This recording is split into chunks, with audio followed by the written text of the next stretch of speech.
किराएदार बेटा। उठ जा नालायक, सुबह के 8 बजने को है। तुझे एग्जाम नहीं देना क्या? थोड़ी देर और सोने दीजिए ना पापा।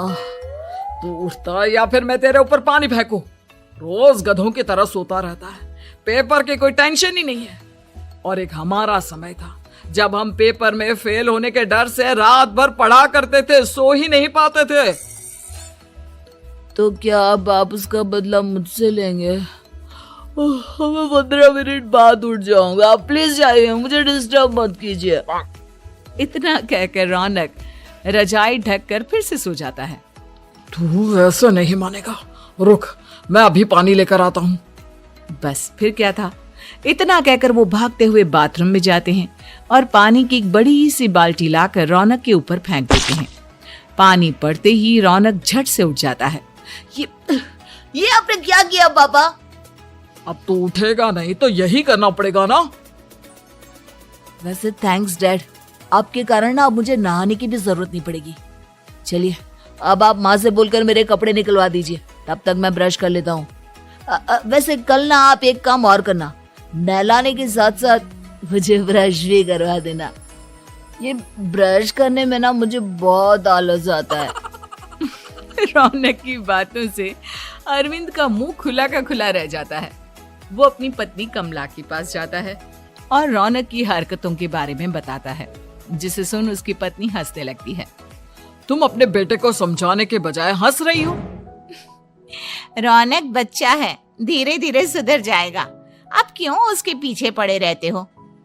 अभी नहीं सुधरेगा तो कब सुधरेगा? 10वीं क्लास में है रौनक, वो अब कोई बच्चा नहीं रहा। अरविंद की इतना बोलते ही वहाँ रौनक भी आ जाता है।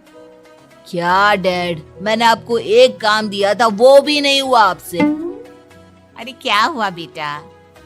माँ, मैंने डैड से बोला था कि वो आपको बोलकर मेरे स्कूल की यूनिफॉर्म निकाल दे, लेकिन मेरे पीछे पड़ने के अलावा इनसे एक काम ढंग से नहीं होता।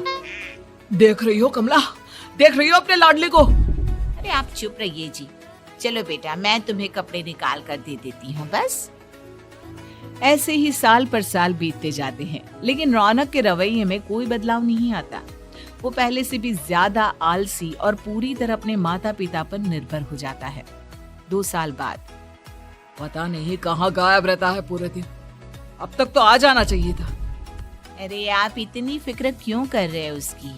दोस्तों के साथ खेल रहा होगा, आ जाएगा अभी। ये कोई टाइम है खेलने का? 10 बजने वाले हैं, इतनी रात में कौन खेलता है? कमला कुछ कहती उससे पहले ही रौनक वहाँ आ जाता है। मम्मी जल्दी से खाना लगा दो, बहुत भूख लग रही है।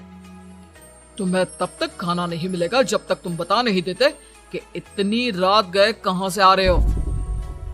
ओ प्लीज डैड, अब आप एसी पे प्रद्युमन बनकर मेरे सर पर बंदूक लेकर मत बैठ जाना। अपनी फालतू की बकवास बंद कर और बता कहाँ से आ रहा है। माँ अब समझाइए ना डैड को। बता देना बेटा, इनको भी तसल्ली हो जाएगी। आप बोल रही हैं तो बता देता हूँ, मैं दोस्तों के साथ मूवी देखने गया था, इसलिए देर हो गई। तो इन सब चीजों में मेरे पैसे उड़ाता है? कभी 1 रुपया कमाने के बारे में सोचा है तूने? जब देखो हवा की तरह पैसे उड़ाता रहता है। माँ अब आप इन्हें चुप करा दीजिए, वरना ना मुझे गुस्सा आ जाएगा। अच्छा क्या कर लेगा? बता ना क्या कर लेगा तू? वैसे बात तो ठीक ही है, मैं कर ही क्या सकता हूँ, पैसे तो फिर भी मैं आपसे ही मांगूंगा ना। चलिए अब ये सब बात छोड़िए और मम्मी मेरे लिए खाना लगा दीजिए। अभी लगा देती हूँ बेटा। मैं बता रहा हूँ कमला, एक दिन ये ऐसे ही बिगड़ जाएगा। ओफो, आप क्यों इतना पीछे पड़े रहते हो मेरे बच्चे के? बात की बात में देखेंगे, अभी आप शांति से उसे खाना खाने देंगे। अगले दिन डैडी मुझे 10,000 रुपए चाहिए। हाँ? अब इतने पैसे क्यों चाहिए तुझे? डैड अब बिना सवाल किए कभी पैसे नहीं दे सकते क्या? जब तक तू बताएगा नहीं तुझे पैसे भी नहीं मिलेंगे। अरे अब आप अपने बेटे को पैसे भी नहीं दे सकते? नालायक, तेरी उम्र के लोग नौकरी करते हैं और एक तू है जो नौकरी करने का नाम ही नहीं लेता कभी। आप लोगों के होते हुए भला मैं नौकरी क्यों करूं?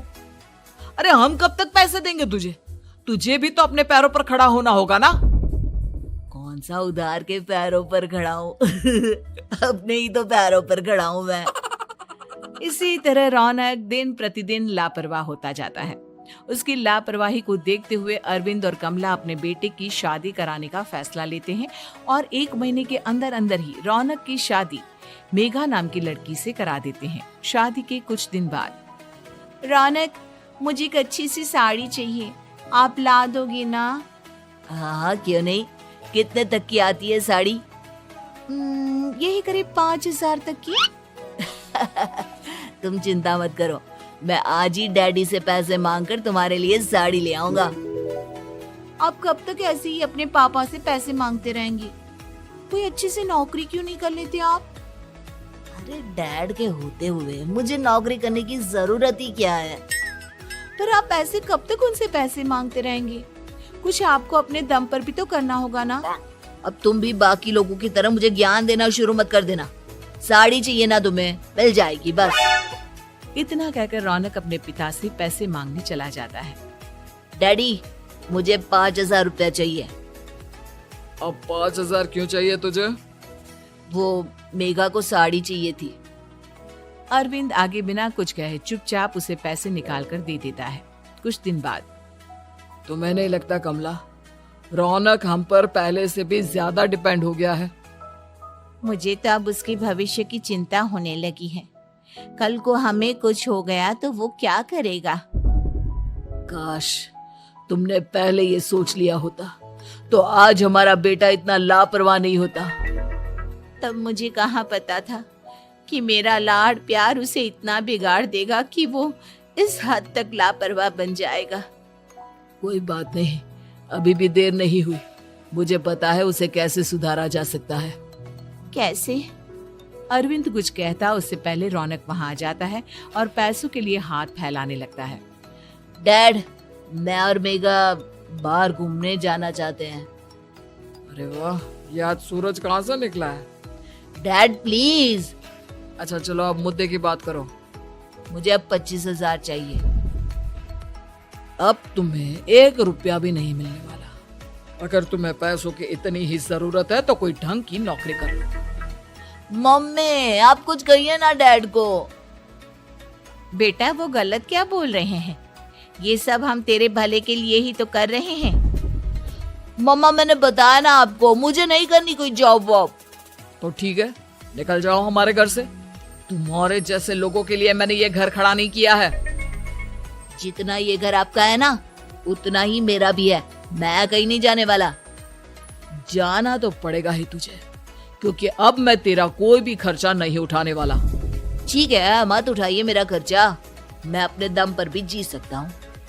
तो बेशर्मों की तरह अब तक यहाँ क्यों खड़ा है? अपना सामान ले और निकल जाए यहाँ से। रौनक पैर पटकते हुए वहां से चला जाता है। घर से निकालना जरूरी है क्या उसे? बिना पैसों के कौन रखेगा उसे किराए पर? अगर उसका भविष्य सुधारना है तो हमें अपने दिल पर पत्थर रखकर ये कदम उठाना ही होगा। दोनों बात कर रहे होते हैं कि रौनक अपनी पत्नी के साथ एक बड़ा सा बैग लेकर घर से निकल जाता है, लेकिन घर से बाहर उसे कोई भी मुफ्त में अपने घर किराए पर नहीं रखता। अंत में थक हार कर वो फिर से अपने घर चला जाता है। क्या हुआ?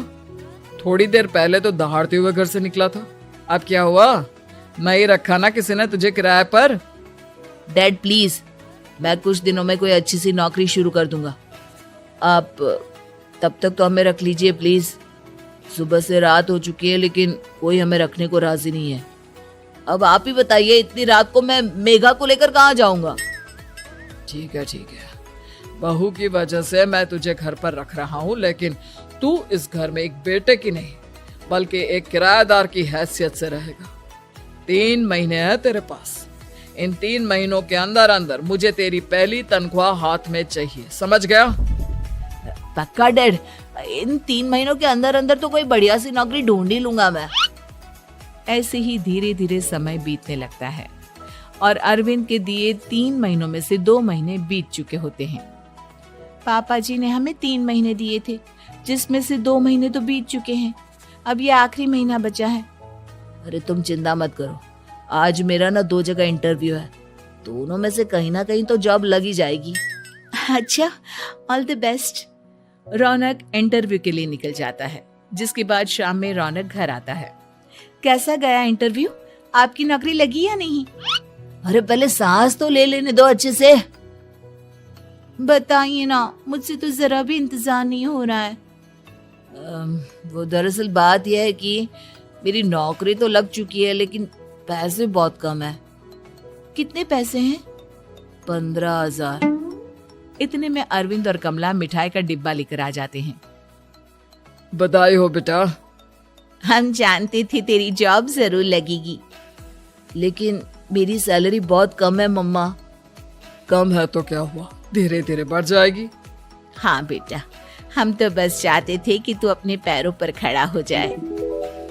मतलब अब आप मुझे घर से नहीं निकालेंगे? नहीं, ये सब हमने तुझे जिम्मेदार इंसान बनाने के लिए किया था। Thank you mummy papa. अगर आप दोनों ऐसा नहीं करते तो मुझे कभी अपनी जिम्मेदारियों का एहसास तक नहीं होता। आज आपने मुझे सिखा दिया कि इंसान का अपने पैरों पर खड़ा होना भी जरूरी होता है। इतना कहकर रौनक झट से अपने माता पिता के गले लग जाता है और अपनी कमाई की पहली तनख्वाह वो अपने माता पिता के हाथ में सौंपता है।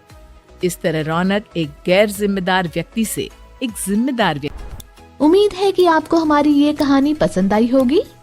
कृपया हमारे चैनल को सब्सक्राइब करें और सभी अपडेट्स के लिए बेल आइकन जरूर क्लिक करें। और हाँ, वीडियो लाइक और शेयर करना मत भूलिएगा। Bye bye.